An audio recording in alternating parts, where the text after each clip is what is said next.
3 sortes d'argent. Il y a l'argent de Dieu, l'argent du gouvernement et il y a l'argent du peuple. 3 sortes d'argent. L'argent de Dieu, c'est quoi? C'est l'or et l'argent. C'est la matière. Quand on dit que l'or et l'argent sont à Dieu, il ne s'agit pas des billets de dollars. Il ne s'agit pas des billets d'euros. Quand on dit l'or et l'argent sont à Dieu. Quand on dit argent, ce n'est pas argent papier. C'est l'argent, le produit minier. Amen. Deuxièmement, il y a l'argent du gouvernement. Le dollar, l'euro, le CFA, le franc congolais. Ça, c'est l'argent du gouvernement.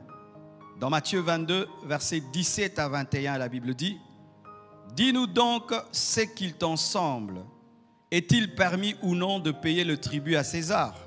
Jésus, connaissant leur méchanceté, répondit: « Pourquoi me tentez-vous, hypocrite? Montrez-moi la monnaie avec laquelle on paye le tribut. » Et ils lui présentèrent un denier. Il leur demanda: « De qui sont cette effigie et cette inscription ?» « De César, lui répondirent-ils. Alors il leur dit: « Rendez donc à César ce qui est à César et à Dieu ce qui est à Dieu. » Jésus-Christ a reconnu que cette monnaie-là n'était pas à Dieu, mais elle était à César et elle était au gouvernement. Amen. Mais Dieu, qui règne sur tout, est capable de te donner l'argent du gouvernement. Il peut te bénir en euros, te bénir en dollars, mais sachez que l'interprétation que nous donnait de AG n'est pas que quand on dit l'or et l'argent sont à Dieu, on dit les billets. Non, là c'est l'or, l'argent matière, mais Dieu aussi récupère l'argent du gouvernement afin de te rendre riche, mais là c'est l'argent du gouvernement. Amen. Troisièmement, il y a l'argent du peuple. Et là, c'est une connaissance générale que j'aimerais apporter aux hommes d'affaires qui sont en ce lieu. Est-ce qu'il y a des hommes d'affaires ici? Levez bien la main. Ok. Voici mes frères, vous qui êtes dans les affaires, vous devez savoir qu'au-delà de l'argent de Dieu et de l'argent du gouvernement, il y a ce qu'on appelle l'argent du peuple. C'est la crypto-monnaie. C'est l'argent qui circule sur Internet. Ce n'est pas de l'argent qu'on touche, mais c'est l'argent dans un terme qu'on appelle Bitcoin. Qui connaît Bitcoin? C'est de l'argent qu'on ne touche pas, mais qui existe sur Internet.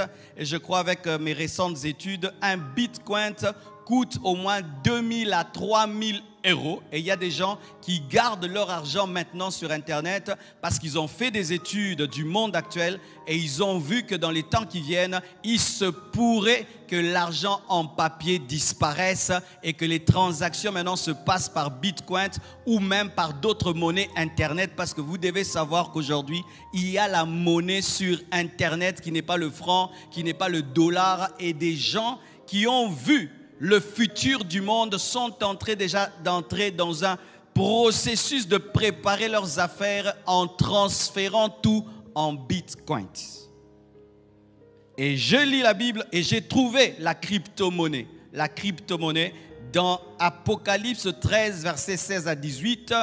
J'aimerais vous dire que le prophète Jean a vu que dans les années qui viennent, l'argent ne sera plus l'argent qu'on touche, mais ce sera de l'argent sur Internet. Car s'il y a un endroit où on peut contrôler qui achète et qui vend, c'est sur Internet. Amen. Hein? Car je peux avoir des marchés parallèles, je te donne les francs congolais à gauche et à droite et on ne sait pas. Mais si tout se régule sur Internet, mon frère, là, les gouvernements peuvent dominer sur tout acheteur et sur tout vendeur.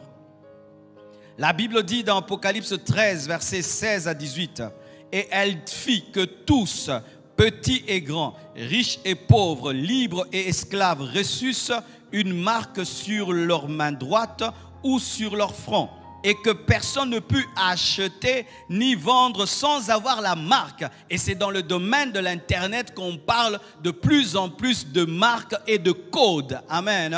Donc le monde actuel est en train d'évoluer vers la disparition de l'argent. Dans le futur, il n'y aura plus de billets, mes frères.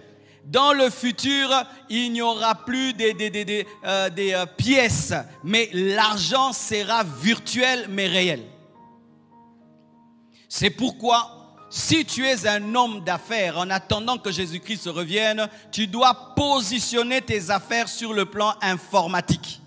Si tu restes que dans ce qu'on touche, dans ce qu'on palpe, tu auras un problème dans tes affaires. C'est pourquoi remarquez, lorsque les ordinateurs sont venus, lorsque l'Internet a commencé, il y a des entreprises qui ont pris à la légère l'Internet et qui ne se sont pas mis à jour, qui n'ont pas formé leurs travailleurs pour maîtriser l'Internet. Aujourd'hui, ces grandes entreprises sont déphasées parce que les choses aujourd'hui se passent sur Internet. Et c'est là que des grandes entreprises naissent comme Google, comme PayPal, des grandes entreprises naissent comme Amazon. Des transactions se passent sur le net, mais les gens deviennent riches. Si tu veux régner et dominer en ce siècle-ci, tu dois ajouter à ta manière de travailler la place de l'informatique, parce que l'informatique, c'est le langage actuel du monde. Amen. Hein? Comme l'anglais, comme le français, il y a aussi un langage informatique. Et la plupart des temps, lorsque l'homme est habitué à un système de pensée et de travailler, il a du mal à s'ajuster avec le nouveau fonctionnement. Et c'est ce qui fait que beaucoup de personnes très intelligentes échouent parce qu'elles ne savent pas utiliser les nouveaux matériaux.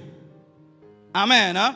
Il fut un temps dans la guerre, on utilisait des pierres. Amen. Et puis un homme a découvert le couteau. Il a découvert les lances. Tous ceux qui sont restés dans les pierres ont été vaincus par ceux qui ont découvert des flèches. Et quand d'autres ont découvert des mitrailleuses, ceux qui sont restés dans les flèches ont été battus par ceux qui ont des mitrailleuses. Et quand on a découvert des bombes atomiques, ceux qui sont restés dans les mitrailleuses sont vaincus par les bombes atomiques. Il en est de même dans le domaine des affaires. Lorsqu'il y a un nouvel outil et tu ne le maîtrises pas, les hommes qui sont en avance par rapport à toi dans l'utilisation de cet outil te vaincront. Amen. Hein? Prenez le temps, allez étudier sur Internet, tapez Bitcoin ou bien crypto-monnaie. Vous allez vous rendre compte qu'il y a un shift économique qui est en train de se préparer. Beaucoup de gens ne connaissent pas ce langage-là, mais bientôt, très bientôt, mes frères, les choses se passeront plus sur le net que dans la vraie vie. Alors si déjà dans l'Internet du présent, qui est de bas niveau, où nous sommes dans la 4G, bientôt là il y aura la 5G, la 6G, tu es dépassé mon frère, lorsque ce niveau-là va arriver, tu seras totalement obsolète.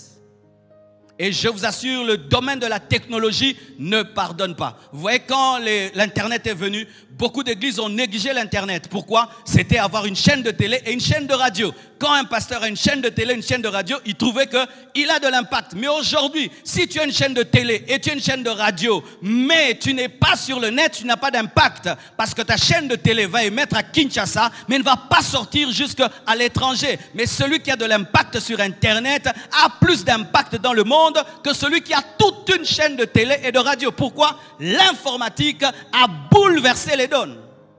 Il en est de même sur le plan des affaires. Amen. Faites les affaires, mais n'oubliez pas l'ordinateur. N'oubliez pas l'Internet, parce que l'Internet te permet, quand tu fais les affaires, de traiter avec le monde entier. Amen. Donc ça, c'était pour la connaissance générale. Nous sommes dans notre culte des projets. Dans les projets que vous faites, n'oubliez pas la monnaie du peuple. On l'appelle monnaie du peuple parce qu'elle n'est pas gérée par les banques, elle n'est pas gérée par les gouvernements jusque-là. Mais je crois que dans l'évolution de la crypto-monnaie, elle sera